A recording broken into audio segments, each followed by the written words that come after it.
Myself Rehan Asmal from class 9. I am a student of CBSE school Mohania. Today I am here present to give some information about SHM simple harmonic motion. From SHM there are so many questions which comes in JEE Mains and JEE Advanced question, as we are trying to solve those questions, and those are very hard questions. So let's begin with SHM.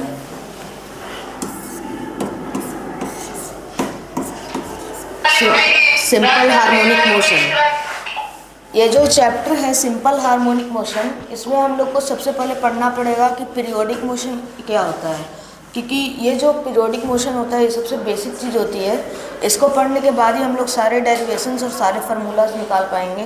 तो पहले चलते हैं periodic motion के बारे में।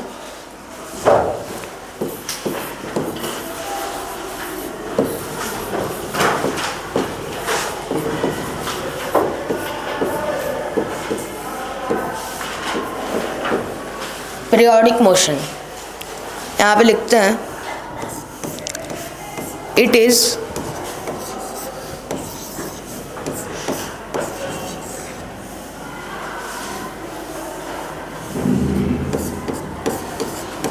Is a type of motion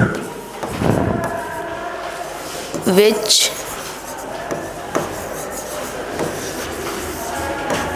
retrace its path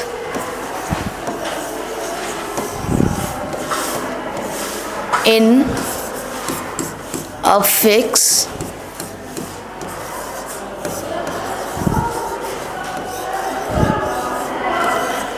interval of time। इसका मतलब क्या होता है? इसका मतलब यह हुआ कि पीरियोडिक मोशन एक ऐसा मोशन है जो कि अपने पाथ को हर एक फिक्स टाइम या फिर टाइम पीरियड में वो उसको रिट्रेस करते रहेगा। ठीक है, अब जो पीरियोडिक मोशन होता है उसका हम लोग कुछ एग्जांपल ले लेते हैं। सबसे बेसिक एग्जांपल हम लोग ले लेंगे, जैसे रोटेशन ऑफ अर्थ, सबसे आसान है।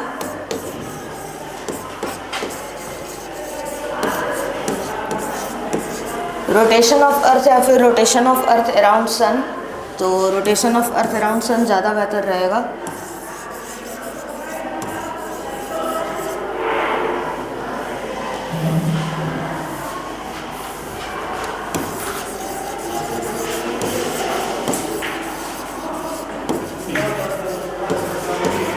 Rotation of earth around sun.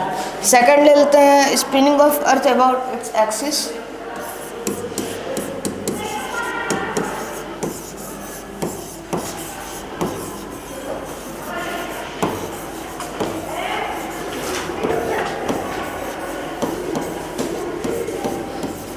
Its axis.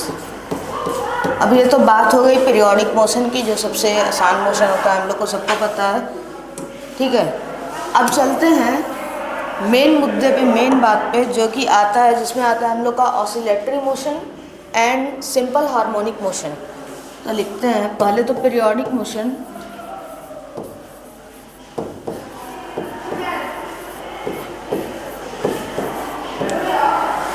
जो एसएचएम और जो ऑसिलेटरी मोशन होता है वो इसी के पार्ट होते हैं।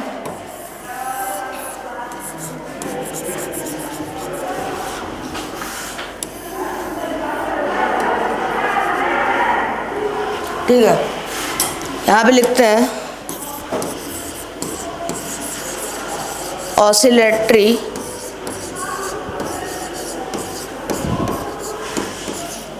मोशन, यहाँ पे आ जाएगा अपना एसएचएम। ठीक है, अब बात करते हैं भाई जी कि ऑसिलेटरी मोशन होता क्या है। तो it is a type of periodic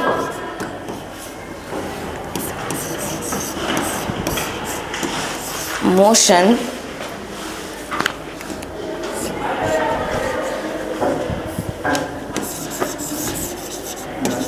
which moves non linearly, ठीक है, नॉन लीनियरली मूव करेगा ऑसिलेटरी मोशन में। अब इसका हम लोग कुछ एग्जांपल भी ले सकते हैं ऑसिलेटरी मोशन का। जैसे सबसे बेसिक एग्जांपल इसमें हो जाएगा अपना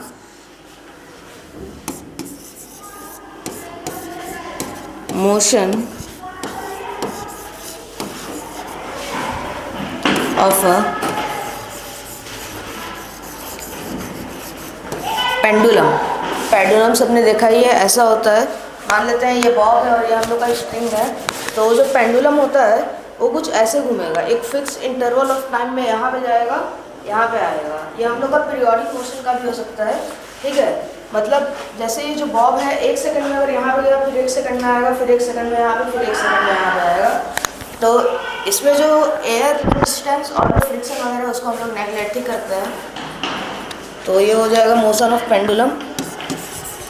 और हो जाएगा motion of a mass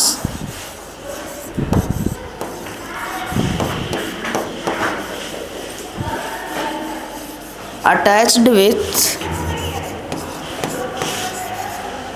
spring, ठीक है। अब जैसे समझ लीजिए उस दीवार से लेकर यहाँ तक कोई स्प्रिंग है, मेरे हाथ में ये मास है, हम इसको इधर खींचें, उधर में रिस्टोरिंग फोर्स लगेगा। अभी इसे लगेगा एक्शन रिएक्शन, जो सबने पढ़ाई है 9th क्लास में, उसमें हम लोग इधर खींचेंगे तो उधर साइड में FR लगेगा रिस्टोरिंग फोर्स, जिससे जो स्प्रिंग होगा वो उस फोर्स को रिस्टोर कर पाएगा। यहाँ पे लाएंगे और जैसे ही छोड़ेंगे वो फिर अपना ऑसिलेटरी मोशन करने लगेगा।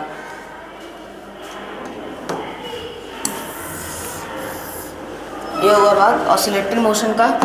अब देख लेते हैं कैसे घूमेगा, क्या होगा और फोर्स का क्या फार्मूला होगा, ये सब अभी हम लोग जानते हैं।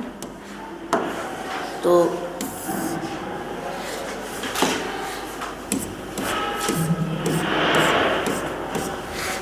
ये आ गया।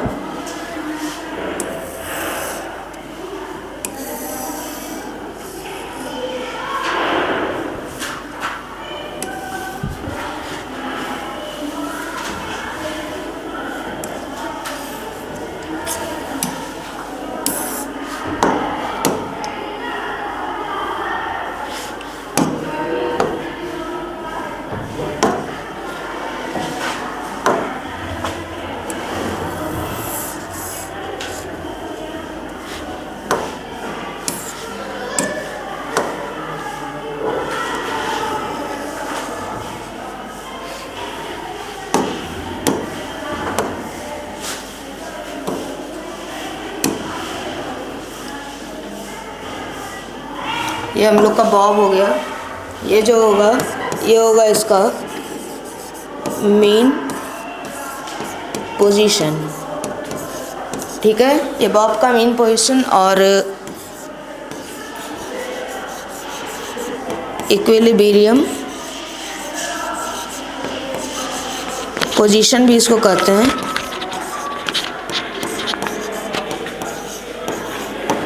ठीक है। इक्विलिब्रियम पोजीशन, यहाँ पे जो एफ नेट और हम लोग मतलब यहाँ पे जो फोर्स होगा, एक्सेलरेशन होगा और जो वेलोसिटी होगा उसके बारे में पहले बात करते हैं। यहाँ पे एफ नेट 0 होगा क्योंकि ये इसका इक्विलिब्रियम पोजीशन है। यहाँ पे ए नेट 0 होगा, बट यहाँ पे जो v होगा वेलोसिटी, ये कांस्टेंट होगा। अब यहाँ पे समझो, यहाँ पे कांस्टेंट इन द सेंस है कि यहाँ पे जो वेलोसिटी होगा ये होगा मैक्सिमम, यहाँ पे वेलोसिटी मैक्सिमम होगा। अब चलते हैं यहाँ पे इसके एक्सट्रीम पोजीशंस पे। तो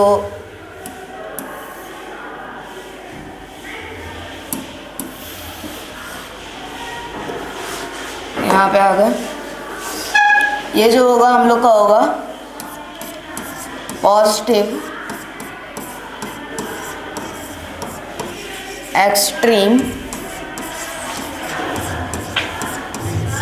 पोजीशन और ये जो होगा नेगेटिव एक्सट्रीम पोजीशन। अब बात करते हैं यहाँ पे फोर्स, एक्सेलरेशन और वेलोसिटी क्या होगा। तो यहाँ पे जो एफ नेट होगा वो होगा मैक्सिमम, यहाँ पे जो ए नेट होगा वो होगा अपना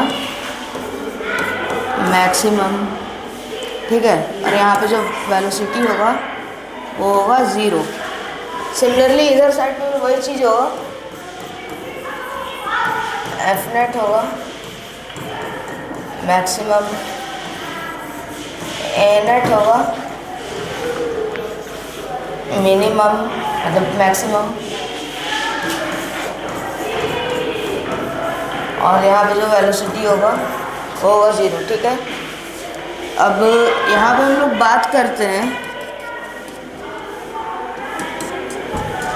रिस्टोरिंग फोर्स के बारे में। देखो ऐसा नहीं है कि बस स्प्रिंग में रिस्टोरिंग फोर्स होता है, यहाँ पे भी रिस्टोरिंग फोर्स होगा, ठीक है।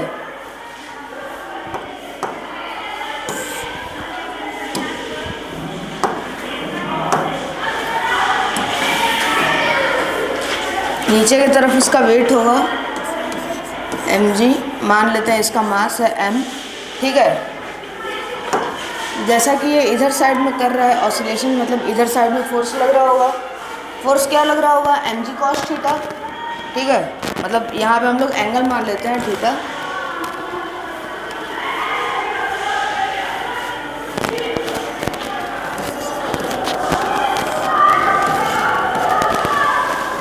ये लग रहा होगा mg cos theta.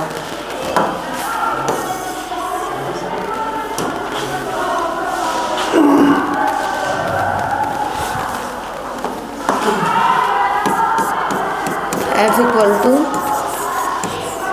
mg cos theta, ठीक है।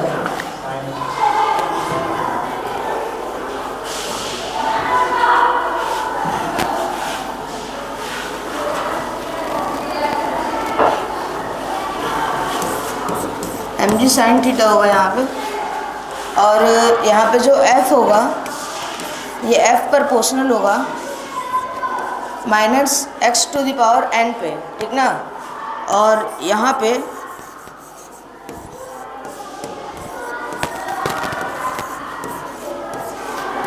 n जो होगा वो एक होगा ऑड नंबर, मतलब 1, 3, 5, 7 एंड सो ऑन।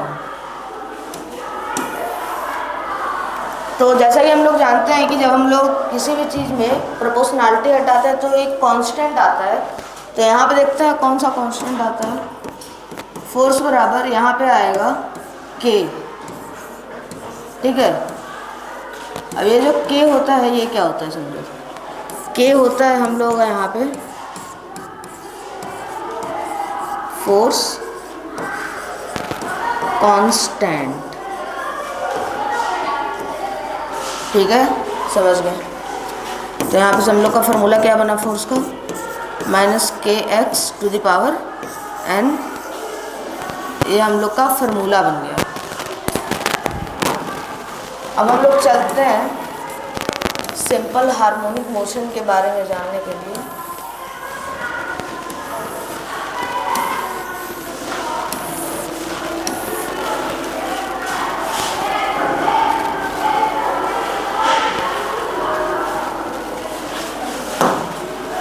हम लोग का एसएचएम जो होता है वो एक तरह का बेसिकली ऑसिलेटरी मोशन ही होता है। और ये जो एसएचएम होता है इसमें जो इसका डिस्प्लेसमेंट होता है, डिस्प्लेसमेंट बहुत कम होता है। डिस्प्लेसमेंट इन द सेंस आप समझो कि इसका थीटा बहुत कम होता है, एंगल बहुत कम होता है, ठीक है। यहाँ आप लिखेंगे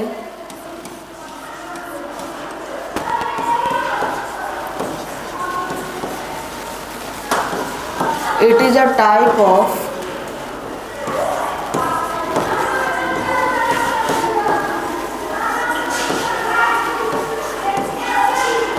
oscillatory motion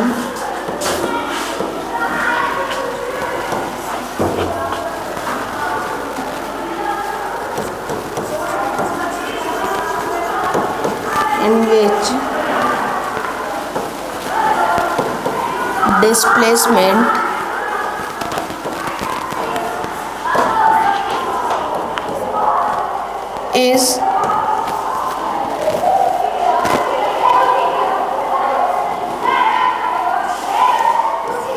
less as compared to oscillatory motion। ठीक है, ऑसिलेटरी मोशन कंपेयर में कम होगा। और यहाँ पे ये समझ लो कि जो SHM होगा वो एक लीनियर मोशन होगा, नॉन लीनियर नहीं होगा ऑसिलेटरी की तरह। तो एक एक डिफरेंस भी हम लोग कर सकते हैं। तो यहाँ पे जो होगा SHM is a linear motion.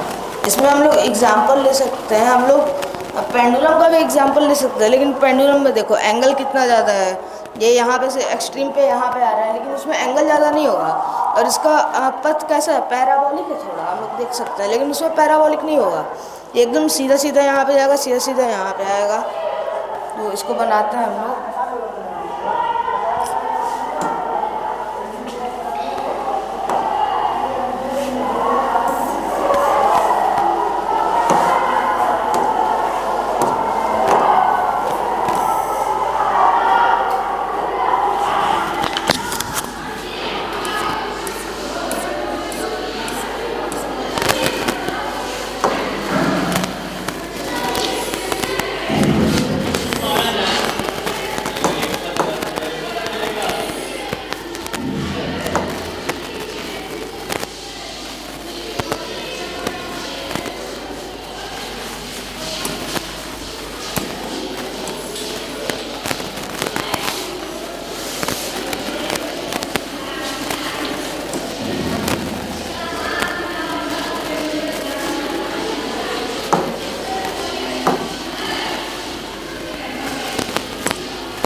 ये हो गया। यहाँ पे देख सकते हो इसका पाथ लीनियर है, ये इसका एंगल होगा थीटा। ठीक है, यहाँ पे से यहाँ पे जो डिस्प्लेसमेंट होगा इसको x मान लेते हैं। और यहाँ पे जो है ऑसिलेटरी मोशन है इसमें हम लोग मान लेते हैं x डैश। ठीक है, अब यहाँ पे जो x डैश होगा वो इसके कंपैरिजन में बहुत बड़ा होगा x से। ठीक है, ये जो होता है ये हम लोग का कंडीशन होता है SHM का, तो ये होना ज़रूरी है। अगर SHM हो रहा है तो ये कंडीशन आ गया।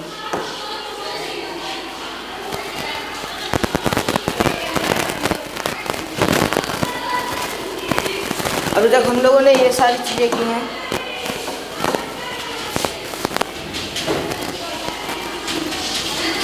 हम लोग का फोर्स निकल गया F equal to minus k x to the power n, तो इसको हम लोग माइनस के x भी लिख सकते हैं। तो चलते हैं पहले तो आगे कि हम लोग से अगर पूछ दिया कि इसका टाइम पीरियड क्या होगा, तो इन सब का अब हम लोग डेरिवेशन चालू करेंगे। मतलब अब मेन चीज़ यहाँ पे चालू होने वाली है।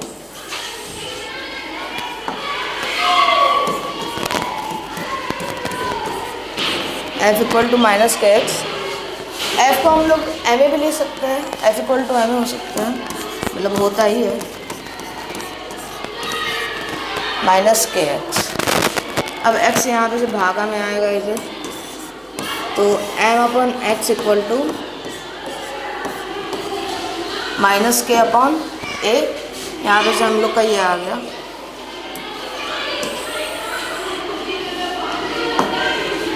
अब m upon x equal to minus k upon a, यहाँ पे से जो a होता है हम लोग देख सकते हैं कि a जो है वो प्रोपोर्शनल है माइनस एक्स के, मतलब इन्वर्सली प्रोपोर्शनल है 1 अपॉन एक्स के। तो यहाँ पे जो हम लोग का ए का फार्मूला आएगा वो क्या आएगा,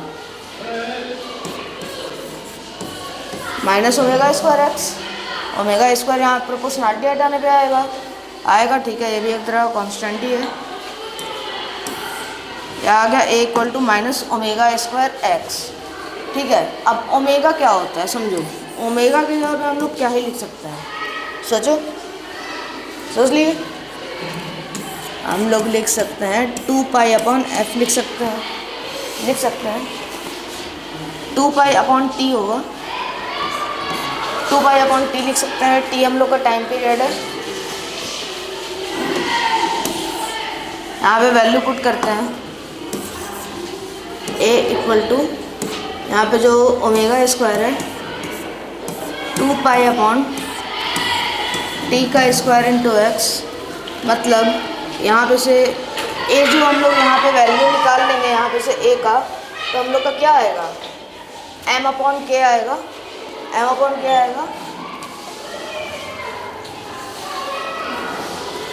नहीं के अपॉन एम आएगा, के अपॉन एम आएगा। ए इक्वल टू के अपॉन एम, तो यहाँ पर हम लोग लिख सकते हैं के अपॉन एम इक्वल्स टू, अब यहाँ पे स्क्वायर है तो रूट इधर ला सकते हैं, मैं इसको डायरेक्टली कर रहा हूँ, एक स्टेप खा रहा हूँ थोड़ा, तो उसको 2 pi upon t into x. अब यहाँ पे जो हम लोग का टी का वैल्यू है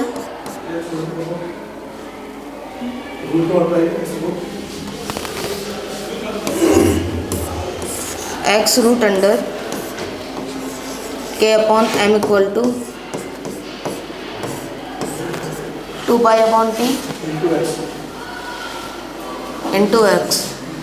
हाँ, यहाँ पे उसका वैल्यू x भी आएगा, यहाँ पे x थोड़ा रखना भूल गए थे, तो x कैंसिल हो जाएगा।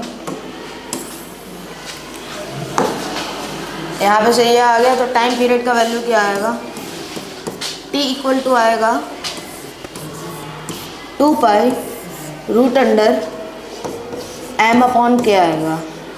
देखो आएगा 2 pi root under m upon k आएगा, चलो ठीक है। यहाँ पे अगर फ्रीक्वेंसी पूछ दिया तो हम लोग जानते हैं frequency equal to 1 upon time period होता है, f equal to 1 upon T, तो f equal to 1 upon 2 pi root under m upon k, ये हो जाएगा हम लोग का फ्रीक्वेंसी, ठीक है। तो हम लोगों ने क्या क्या चीज़ निकाला, टाइम पीरियड निकाला, फ्रीक्वेंसी निकाला,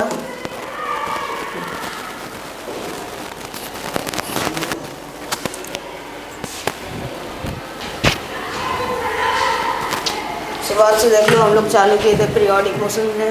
पीरियोडिक मोशन क्या होता है, एक टाइप ऑफ मोशन होता है जिसमें एक फिक्स इंटरवल ऑफ टाइम में अपना पाथ रिट्रेस करता है। उसके बाद हम लोग पीरियोडिक मोशन में पढ़े ऑसिलेटरी मोशन क्या होता है। ऑसिलेटरी मोशन होता है जिसमें जो कि नॉन लीनियरली मूव करता है, एसएचएम फिर पढ़ें। और ऑसिलेटरी मोशन में हम लोगों ने इसका एग्जांपल लिया, एफ निकाला, उसके बाद एक्स के बारे में जाने, के के बारे में जाने, उसके बाद नेगेटिव एक्सट्रीम और पॉजिटिव एक्सट्रीम पे एफ नेट कैसा होता है, मीन और मीन पोजीशन पे एफ नेट और ए नेट कैसा होता है, वी कैसा होता है, ये हम लोग जाने। उसके बाद एसएचएम भी अपन लोगों ने देख ही लिया। उसके बाद हम लोग फ्रीक्वेंसी और टाइम पीरियड निकाल लिए यहाँ पे नीचे में। तो आज की वाली वीडियो में बस इतना ही रखते हैं, फ्रीक्वेंसी और टाइम पीरियड निकाल के। अब कुछ क्वेश्चंस आप लोग कर लीजिएगा या फिर अभी क्वेश्चंस करवा भी सकते हैं, तो अभी कोई आएगा क्वेश्चन करवाने के लिए। मिलते हैं आप लोगों से नेक्स्ट वीडियो में, तब तक के लिए bye bye, have a nice day. Okay, good morning, myself Abdul Mubarak from same standard 9। और अभी हम लोग यहाँ पर कुछ एसएसएम के क्वेश्चंस लगाने वाले हैं, प्रीवियस ईयर क्वेश्चंस।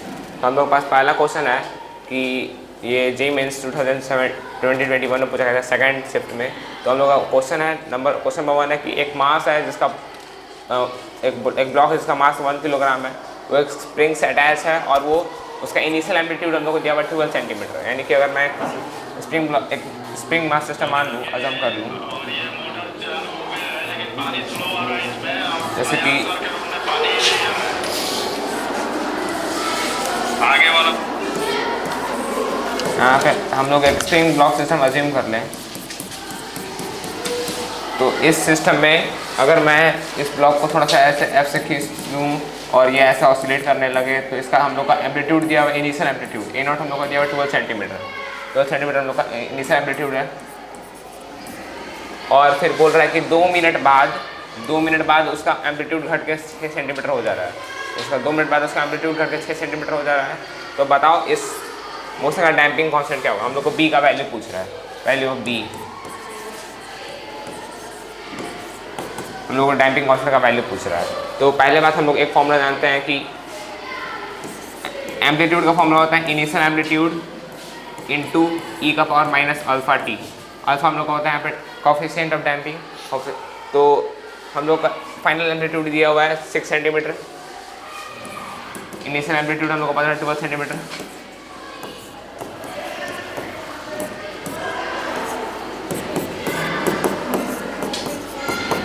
मैं इसको रेसिप्रोकल में जाऊँगा तो minus alpha T plus alpha T बन जाएगा।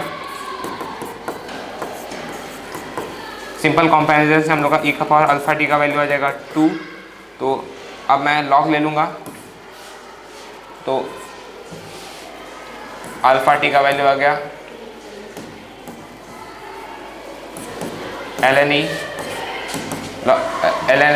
ln2 लॉग बेस e2 और लॉग बेस ई को हम लोग नेचुरल लॉग ln बोलते हैं तो log 2। और हम लोगों को क्वेश्चन में log 2 का वैल्यू भी दिया हुआ है 0.693। तो अल्फा टी का वैल्यू आ गया 0.693। और हम लोग को अब टाइम हम लोग को पता है क्योंकि क्वेश्चन बोल रहा है कि 2 मिनट लग रहे हैं इसको होने में, इस फिनोमेनन को। तो 2 मिनट मैंने 60 से मल्टीप्लाई कर दिया उसको सेकंड में कन्वर्ट करने के लिए।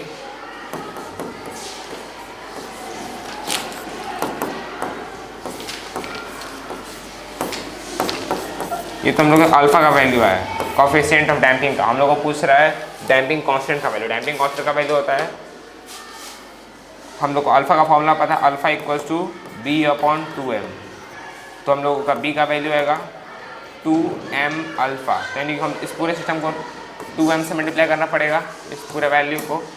हम लोगों का मास दिया हुआ है 2 किलोग्राम, 1 किलोग्राम सॉरी। तो 0.693/120 इंटू 1 इंटू 2 ऐसा हम लोग का वैल्यू आ जाएगा।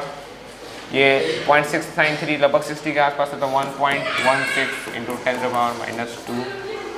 ये हम लोग का आ गया डैम्पिंग कांस्टेंट का वैल्यू डी। तो ऑप्शन नंबर डी।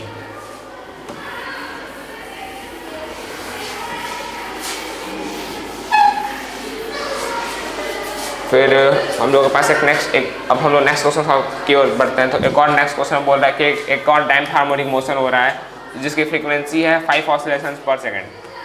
उसकी लीनियर फ्रीक्वेंसी दी है 5 ऑसिलेशंस पर सेकंड, यानी 1 सेकंड में वो ऑब्जेक्ट 5 ऑसिलेशंस परफॉर्म कर ले रहा है।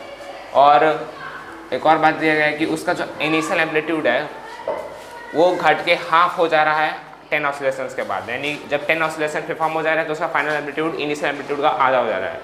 इस फॉर्मूला का हम लोग वापस उसमें भी यूज़ करने वाले हैं। यहाँ पे ये वैल्यू इसके आधा हम लोग कर देंगे, 1/2 हो जाएगा। बेसिकली हाफ लाइफ का कॉन्सेप्ट है। और फिर बोल रहा है कि कितना टाइम लगेगा अप्रॉक्सीमेटली कि उसका फाइनल एम्पलीट्यूड ए इनिशियल एम्पलीट्यूड का 1/1000 हो जाए, 1000 टाइम्स हो जाए, 1/1000 टाइम्स हो जाए। तो इसमें हम लोग सेम कॉन्सेप्ट लगाने वाले हैं। पहली बात 5 ऑसिलेशंस में 5 ऑसिलेशंस को 1 सेकंड में परफॉर्म कर रहा है तो 10 ऑसिलेशंस को 2 सेकंड में परफॉर्म करेगा।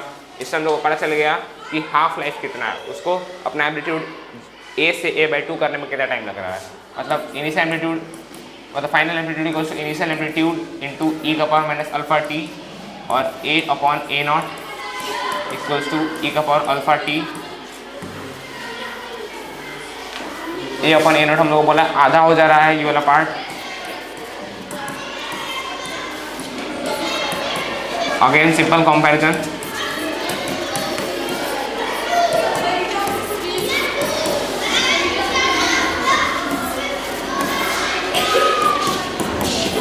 और हम लोग टाइम अभी मैंने टाइम निकाला था कि जब 5 ऑसिलेशन वो 1 सेकंड में हो रहा है तो 10 ऑसिलेशन 2 सेकंड्स में होगा। मुझे टी का वैल्यू पता चल गया, alpha T equals to log ले लूँगा मैं, log 2 बेसिक मतलब ln e अल्फा टी का value 2 second equals to ln 2 alpha का वैल्यू आएगा ln 2/2। अब मैं इस वैल्यू को यहीं पे रखता हूँ।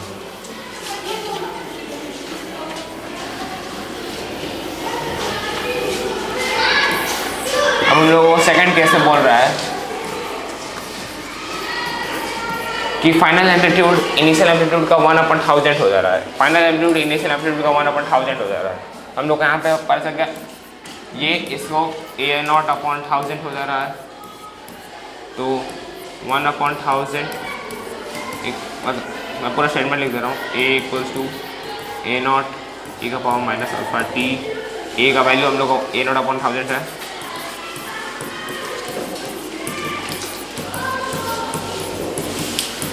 कैंसिल हो जाएगा, तो 1/1000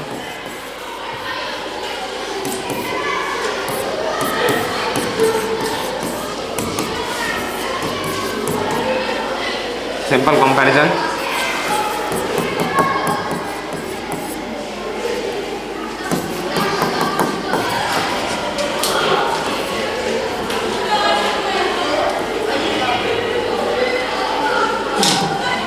हम लोगों को अब इस पर टी निकालना है, कितना टाइम में वो 1/1000 हो जा रहा है। तो मैं अल्फा को नीचे भेज दूंगा, डिवाइड में ln 10⁻³ अल्फा का वैल्यू मुझे पता है ln 2 बेस्ट और ln 2/2।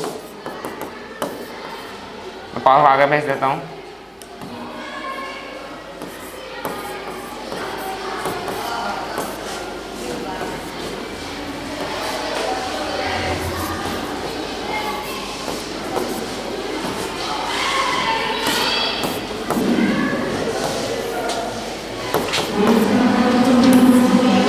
log base 10 upon log e base log 10 base e upon log 2 base e log 10 base 2 और 3 × 2 6 log 10 base 2 log 10 base 2 का वैल्यू लगभग 3 पॉइंट समथिंग होता है। तो इससे हम लोगों का अप्रॉक्सीमेटली 36 मतलब 18 के आसपास आ रहा है। तो यानी कि 20 अप्रॉक्सीमेटली हम लोग का हो जाएगा। बोला अप्रॉक्सीमेटली क्लोज कितना होगा, तो लगभग 20 सेकंड में, रफली 20 सेकंड में हो जाएगा हम लोग का फाइनल एम्पलीट्यूड इनिशियल एम्पलीट्यूड का 1/1000 टाइम्स घट जाएगा वो अप्रॉक्सीमेटली।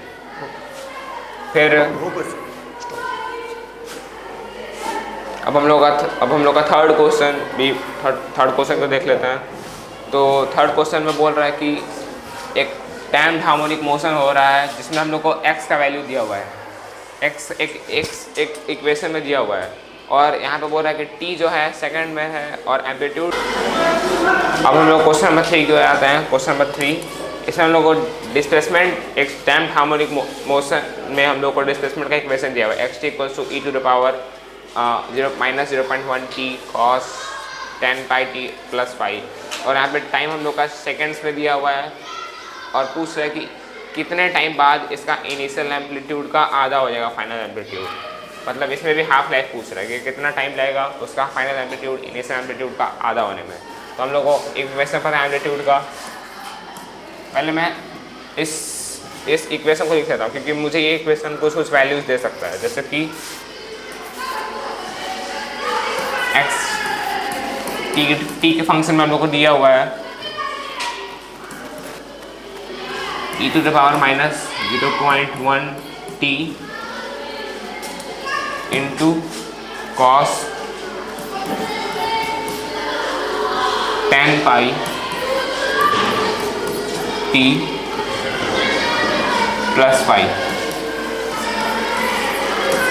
यहाँ से हम लोगों को एक सिंपल बात पता है कि x का फंक्शन कुछ ऐसा दिखता है a cos ω_t + 5, कुछ ऐसा दिखता है। तो इससे हम लोग सिंपल कंपैरिजन से पता कर सकते हैं कि ये टर्म हम लोगों के a को रिप्रेजेंट कर रहा है, हम लोग के एम्पलीट्यूड को रिप्रेजेंट कर रहा है। e⁻0.1 t हम लोग के एम्पलीट्यूड को शो कर रहा है। तो हम लोग का a का वैल्यू आ गया e⁻ -0.1 t, और a का वैल्यू होता है a0 e⁻⁻α t = e⁻−0.1 t। ऐसा हम लोग को पता चला कि हम लोग का इनिशियल एम्पलीट्यूड 1 था और अल्फा का वैल्यू 0.1 था, यानी a0 = 1 और अल्फा = 0.1। ऐसे हम लोग को दो वैल्यूज़ पता चल गए सिंपल कंपैरिजन से। अब मैं आगे बढ़ता हूँ। हम लोगों को बोल रहा है कि कितना टाइम लगेगा उसके फाइनल एम्पलीट्यूड को इनिशियल एम्पलीट्यूड का आधा होने में। तो ये इसके लिए हम लोग इक्वेशन पता है a equals to a not e to the power minus alpha t. ये हम लोग का इनिशियल एम्पलीट्यूड का आधा हो जाएगा अकॉर्डिंग टू क्वेश्चन।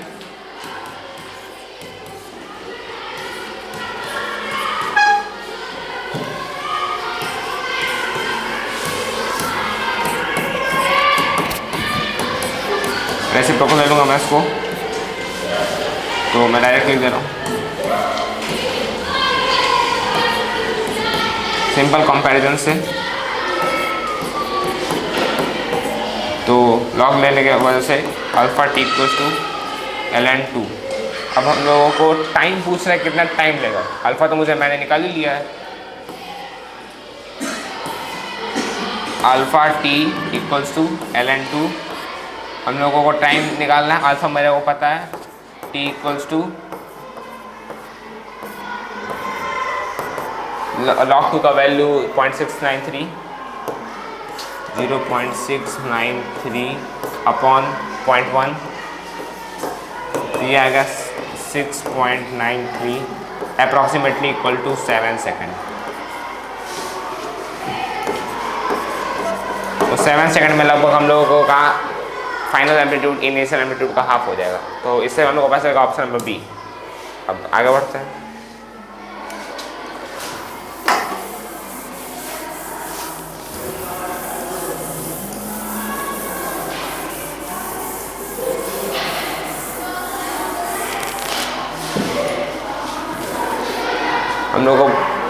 हम लोग का नेक्स्ट क्वेश्चन है क्वेश्चन नंबर 4। इसमें बोल रहा है कि एक ऑसिलेटर है जिसका मास m है और वो इक्विलिब्रियम पोजीशन में उसका पोटेंशियल एनर्जी हम लोग को दिया हुआ है ये, और उस पार्टिकल और एक पार्टिकल जिसका मास स्मॉल m है वो आता है और वो मतलब पहले मैं ऐसे थोड़ा सा डायग्राम बना दे रहा हूँ। ऐसे एक स्प्रिंग ब्लॉक सिस्टम है, एक मास m का बॉडी अटैच है,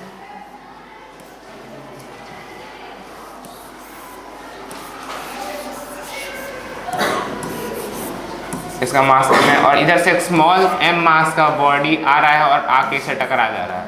इससे अगर परफेक्ट आगे टकरा जा रहा है इसमें अटैच हो जा रहा है। और फिर बोल रहा है कि और ये प्रोसेस रिपीट हो रहा है जब भी इक्विलिब्रियम पोजीशन से क्रॉस कर रहा है 13 टाइम्स। 13 बार ये स्मॉल पैलेट्स उसके अंदर 13 टाइम स्ट्राइक किए हैं और इनका हम लोगों का वेलोसिटी दिया हुआ है, वेलोसिटी u दिया हुआ है u, और इसका वैल्यू तो क्वेश्चन में गिवन है u इक्वल्स टू 1। हम लोगों को कैपिटल मास का भी वैल्यू दिया हुआ है 10, यानी कि इसका वैल्यू है 10। स्मॉल मास का भी वैल्यू दिया हुआ है स्मॉल m का वैल्यू 5, यानी इसका मास हम लोग का 5 हो जाएगा। और हम लोग को इस स्प्रिंग का स्प्रिंग कांस्टेंट k दिया हुआ है इसका भी वैल्यू 1 है। तो पूछ रहा है कि जब मैं 13 टाइम्स इस पैलेट्स को इस मास में स्ट्राइक करा दूंगा तो हम लोग का फाइनल एम्पलीट्यूड हम लोग का फाइनल एम्पलीट्यूड क्या हो जाएगा, मतलब फाइनल एम्पलीट्यूड क्या हो जाएगा। तो हम लोग पहले निकाल लेते हैं। सबसे पहले तो मैं मोमेंटम का कॉन्सेप्ट लगाने वाला हूँ, क्योंकि हम लोगों को फाइनल इसका वेलोसिटी निकालना होगा, तब हम लोग उससे इसका एम्पलीट्यूड निकाल सकते हैं। तो पहले मैं इसका वेलोसिटी निकालूंगा फाइनल। तो मैं law of conservation of momentum जानता हूँ, उसको मैं अप्लाई करूँगा पहले। तो सबसे इनिशियल मोमेंटम लिख रहा हूँ, शुरुआत में इसका मोमेंटम कितना होगा, इनिशियल मोमेंटम। तो इनिशियल मोमेंटम इस ब्लॉक का मास इंटू इस ब्लॉक का वेलोसिटी प्लस इस ब्लॉक का मास इंटू इस ब्लॉक का वेलोसिटी। इस ब्लॉक का मास 10 था, वेलोसिटी 0, प्लस इस ब्लॉक का मास 5, इसका वेलोसिटी 1। 10 तो ये तो 0 हो जाएगा पूरा, तो 5 किलोग्राम मीटर पर सेकंड। ये हम लोग का इसका इनिशियल मोमेंटम आ गया। अब हम लोग फाइनल मोमेंटम देखेंगे तो कितना बार ये ब्लॉक इससे आगे टकरा है 13 टाइम। तो इसके अंदर टोटल कितना मास आ जाएगा, 65 प्लस 10 75 इसका टोटल मास हो जाएगा।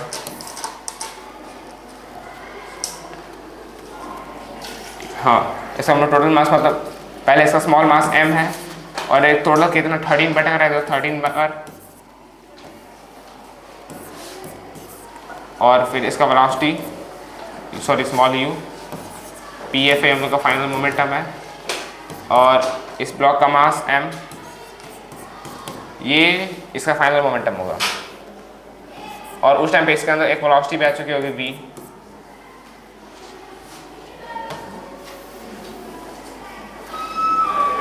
इस ब्लॉक का इसका 13 टाइम्स ऑफ मास प्लस इस ब्लॉक का मास और इस टोटल मास, और ये टोटल जो एक नया बॉडी बन चुका होगा, क्योंकि वो पायलट्स आ रहे हैं आके उस ब्लॉक में गड़ जा रहे हैं और फिर दोनों एक साथ एक साथ मोशन कर रहे हैं, तो दोनों की वेलोसिटी अब कॉमन हो जाएगी। मैंने उस पर ध्यान नहीं दिया, तो दोनों की एक वेलोसिटी होगी, एक कॉमन वेलोसिटी मैं मान लेता हूँ v, मान लेता हूँ मैं v।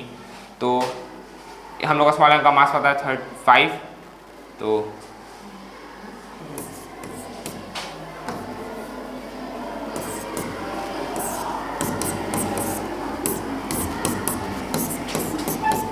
हम लोग को फाइनल मोमेंटम पता चलेगा 75 v। In law of conservation of momentum P I equal to P F होगा।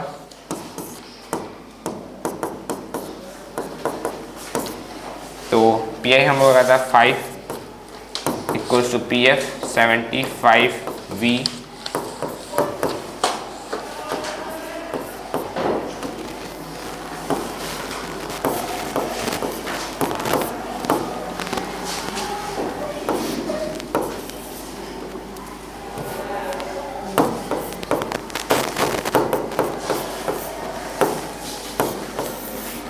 हम लोगों का वेलोसिटी पता चल गया 1/15।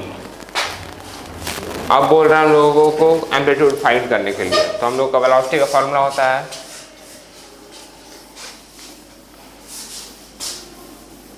ये इक्विलिब्रियम पोजीशन पर उसकी मैक्सिमम वेलोसिटी होगी, तो हम लोग का वेलोसिटी का फॉर्मूला होता है m ओमेगा a ओमेगा,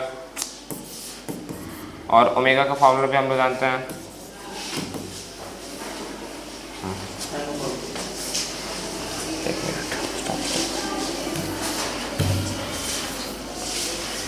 हम लोगों को वेलोसिटी पता है 1/15। हम लोग को a निकालना है, ओमेगा होता है √k/m।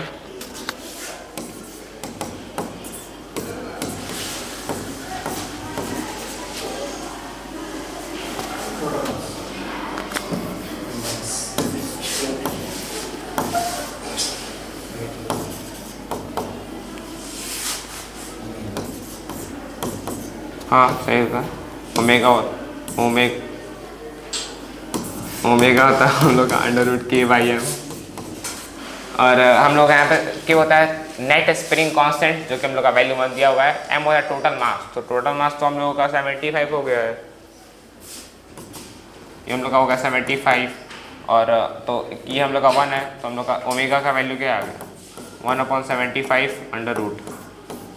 तो मैं यहाँ पे पुट कर दूँगा √1/75, इसको मैं उधर भेज दूँगा।